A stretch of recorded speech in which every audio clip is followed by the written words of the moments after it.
नमस्कार, स्वागत है आपका आरपीडी न्यूज राजस्थान पंचायती दुनिया में।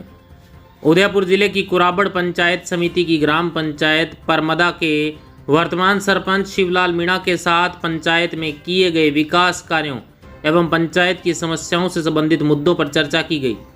साथियों, हम आपको बता दें कि इस पंचायत में करवाए गए विकास कार्यों की पूरे ज़िले में चर्चा है, क्योंकि पंचायत में जहां जहां सड़कों की हालात जर्जर थी वहां पर श्री मीणा द्वारा नवीन सीसी रोडों और इंटरलॉकिंग सड़कों का निर्माण करवाया गया है, जो आप सामने तस्वीरों में देख सकते हैं। इसी के साथ हम आपको बता दें कि पंचायत में सड़कों के साथ साथ पात्र परिवारों को पीएम आवास का लाभ दिलवाया, पात्र नागरिकों को पेंशन योजना से जोड़ा गया, पेयजल की व्यवस्थाओं पर काम किया गया, खासतौर पर पंचायत की स्वच्छता पर भी ध्यान दिया गया है। इसके अलावा पंचायत में चहुमुखी विकास, जो आप तस्वीरों में स्पष्ट देख सकते हैं, वह सरपंच शिवलाल मीणा के कार्यकाल में करवाया गया है। सरपंच शिवलाल मीणा ने आरपीडी न्यूज़ की टीम के साथ खास मुलाकात में बातचीत करते हुए विकास कार्यों की जानकारी दी। तो आइए देखते हैं आरपीडी न्यूज़ राजस्थान पंचायती दुनिया के लिए रविंद्र कुमार की यह खास रिपोर्ट। नमस्कार साहब। तो सरपंच साहब, आपका पूरा परिचय? सर, मेरा नाम है शिवलाल मीणा है। जी। सरपंच ग्राम पंचायत परमदा, पंचायत समिति कुराबड़, जिला उदयपुर, राजस्थान। जी। सर्वप्रथम मैं 2020 में सरपंच बना था। जी। और मैं उदयपुर ज़िले में उस समय जो चुनाव के चालू स्टार्ट हुए थे, उस समय में मैं उदयपुर ज़िले में मात्र अकेला ही निर्विरोध सरपंच था। आप निर्विरोध सरपंच बने? मैं निर्विरोध बना था। तो सरपंच साहब, सबसे पहले क्या जनता को क्या कहना चाहेंगे, क्योंकि गांव की जनता ने आपको मान सम्मान दिया, उसके लिए? मैं जब वार्ड पंच भी बना था 2 बार पहले, जी। तो उस समय भी मैं निर्विरोध वार्ड पंच ही बना था, गांव वालों की, जनता के आशीर्वाद से।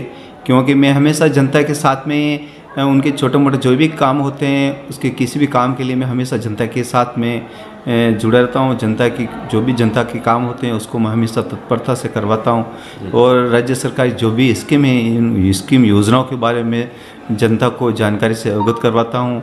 उनके जो भी सुख दुख में कुछ काम होते हैं, वो काम है उनके साथ में रह के मैं उनको कार्य करवाता हूँ।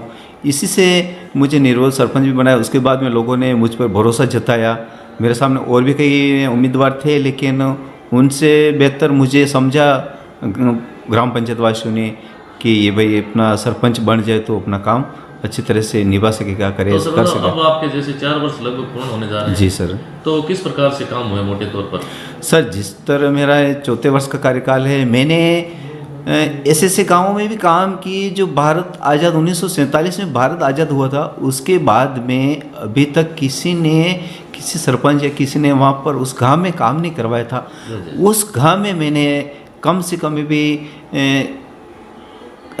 अपने नरेगा की रोड करवाए, पुलिया करवाया, सीसी रोड करवाई, नाड़ियाँ करवाई और हैंडपम्प लगवाए, इंटरलॉकिंग करवाई, सीसी करवाई, ग्रेवल सड़कें बनाई, शमशान घाट बनाया। ऐसा गांव है ग्राम पंचायत परमदा का तरीबा, जो एक फला है। उसमें आज़ादी के बाद से कभी किसी ने कोई विकास नहीं करवाया, लेकिन मैंने उस गांव में इतना विकास करवाया, सबसे ज़्यादा विकास करवाया। और इसके अलावा दूसरे गांव भी थे, जैसे भगत सिंह का गुड़ा, परमदा, नाड़, बांडी मंगरी, काशिया, निचला चोटिया, उपला चोटिया, इन गांवों में भी मैंने पेयजल की दृष्टि से करीबन परमदा में 2 सोलर पंप लगाई। खोड़िया जी अपने नाड़ में ये एक मंदिर है, वहाँ पर सोलर पंप लगवाई।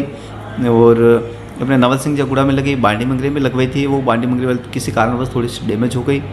और अभी मैंने पूरी ग्राम पंचायत परमदा को, मैंने इसमें जो भी 7-8 रेवेन्यू विलेज हैं, उसमें मैंने सभी गाँव में जल जीवन मिशन योजना के तहत हर घर हर नल योजना के तहत सभी घरों में नल से कनेक्शन दिया जाएगा। और जल जीवन मिशन के तहत पूरी ग्राम पंचायत में मैंने सैंक्शन करवा दिए और कार्य भी चल रहा है, प्रगति पे। कुछ गांव में तो पाइपलाइन डाल भी दी है और कुछ में भी काम चल रहा है। सरपंच साहब, भारत सरकार की एक सबसे महत्वपूर्ण योजना है, जी सर, महानरेगा योजना। जी सर। जिसको लेके क्या कहना चाहेंगे, लोगों को रोजगार? सर, महानरेगा ऐसे स्कीम है, योजना है जो बहुत ही अच्छी है। ग्रामीण लोगों के आर्थिक दृष्टि को ऊपर उठाने में तो मनरेगा बहुत ही अच्छी राष्ट्रीय कार्य योजना साबित है, जिससे लोगों का आर्थिक, सामाजिक और जीवन ऊपर उठता है। लोगों को रोज़गार के लिए बाहर पलायन नहीं करना पड़ता है, अपने ही रोज़गार मिल जाता है।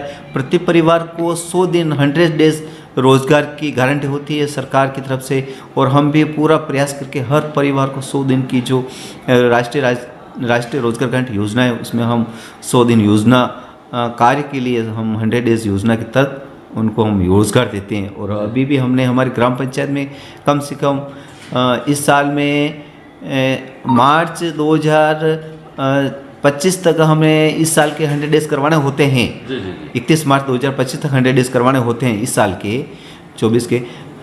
इसके बदले में हमने कम से कम 40-50 लोगों के 40-50 परिवारों के हमने 100 डेज रोज़गार दे दिया है। अभी तो मार्च बहुत दूर है, मार्च तक तो हम करीबन 75% लोगों को 100 डेज रोज़गार दिलाने का मेरा मिशन है। तो मैं 75 के 80-90% में इनको कुछ एक सरपंचों का कहना है कि मनरेगा योजना के अंतर्गत जैसे आप पक्के काम करवाते हैं तो उसका भुगतान काफ़ी। हाँ सर, ये ज़रूर है। मनरेगा योजना में जो हम काम करवाते हैं वो टेंडर के माध्यम से होते हैं, टेंडर के बाहर के लोगों के होते हैं, तो उसमें मटेरियल का वो भुगतान टाइम पे नहीं हो पाता है। तो जो भी काम करवाते हैं वो पैसे के लिए बहुत परेशान होते हैं, हम भी उनको टाइम पे भुगतान नहीं हो पाता है, तो हम भी काम थोड़ा सा टाइम पे नहीं करवा पाता है। तो मैं सरकार से यही अनुरोध आशा करता हूँ कि जो टाइम मटेरियल का पैसा है मनरेगा का वो समय पर हमें दिया जाए, ताकि हम समय पर राष्ट्रीय रोजगार गारंटी योजना के जो काम है, पक्के काम है, उसको समय पर निष्पादित कर सकें। सरपंच साहब, एजुकेशन एक बहुत बड़ा मुद्दा रहता जी है सर। कहीं कि अपने अगर क्षेत्र की बात करें तो शिक्षा क्षेत्र में आज भी कहीं काफ़ी पीछे है। जी सर। हालांकि उदयपुर से सटा हुआ क्षेत्र है जी सर। लेकिन एसटी बहुल्य क्षेत्र है। जी सर। उसके बावजूद भी जो सरकार अपने आप में गारंटी लेती है कि हम सबको रोजगार भी दे रहे हैं, शिक्षा भी दे रहे हैं, स्वास्थ्य, लेकिन वास्तविक जो सर्वे किया तो उसमें ऐसा पता चला कि वास्तव में आज भी बच्चे हैं काफ़ी पिछड़े हुए हैं रोजगार की दृष्टि से या शिक्षा की दृष्टि से। तो सबसे पहले अगर परमदा की बात करें तो यहाँ शिक्षा का स्तर किस प्रकार का? सर, परमदा का स्तर, ग्राम पंचायत परमदा का शिक्षा का स्तर थोड़ा सा डाउन ही है। इतना डाउन नहीं है कि जितना होना चाहिए, इतना डाउन तो नहीं है, फिर भी 20% मान लीजिए कि सर थोड़ा सा बच्चे क्या है कि अभी जो उनके माता पिता है उनको ध्यान नहीं देते, बच्चों को थोड़ा बहुत 4th-5वीं पढ़ा के 8वीं 7वीं 8वीं पढ़ा के बेंगलोर है, अहमदाबाद है, उदयपुर है, रोज़ काम के लिए आर्थिक गरीबी के कारण वो रोज़गार के लिए बाहर भेज देते हैं, वहाँ भेज देते हैं। इसके लिए क्या है कि लोगों में उनको जागरूक करना ज़रूरी है। तो क्या कि एक जागरूकता के अभाव में बच्चों को शिक्षा नहीं मिल पाती, इस कारण वो बच्चे पढ़ नहीं पाते हैं। और मतलब साथ ही क्या है कि बच्चे जो नशे की तरफ जा रहे हैं, आप गांव के मुखिया हो, गांव के सबसे पहले प्रथम नागरिक, ये प्रथम नागरिक होने के नाते आप अपने क्षेत्र की जनता से क्या अपील करना चाहेंगे? सर, मैं तो ये अपील करना चाहता हूँ कि जो बच्चे हैं तो सर्वप्रथम तो उनके माता पिता को ही, मैं बच्चे को जो नशा करते हैं उनके माता पिता को कहना चाहता हूँ कि अगर माता पिता अगर नशा करेंगे तो बच्चे भी वो देखेंगे कि मेरे माँ पिताजी या भाई कुछ नशा वशा कर रहा है, तो उनके देखा थे कि वो भी सीखेंगे। तो सर्वप्रथम तो माँ बाप का फर्ज होता है कि वो कोई दारू है, सिगरेट है, बीड़ी है, गुटखा है, बच्चों के सामने नहीं खाएं और वो छोड़ दें तो अच्छा है, क्योंकि छोड़ने से किसी तरह कोई बीमारी नहीं होगी और उनका स्वस्थ शरीर रहेगा। तो इसमें क्या, पहला सुख निरोगी काया, इसके लिए स्वस्थ रहना जरूरी है। गुटखा पान को त्याग देना चाहिए। अगर माँ बाप गुटखा ये त्याग देंगे उसके देखने से बच्चे भी उनको उस रास्ते पे, नशा के रास्ते पे वो भी नहीं जाएंगे। क्यों? साथ में ही अब ज़्यादा लंबी बात नहीं करेंगे, बारिश का समय है जी सर, और विशेष तौर से सरकार प्रयास कर रही है कि ज़्यादा से ज़्यादा पंचायतों को हरी भरी की जाए।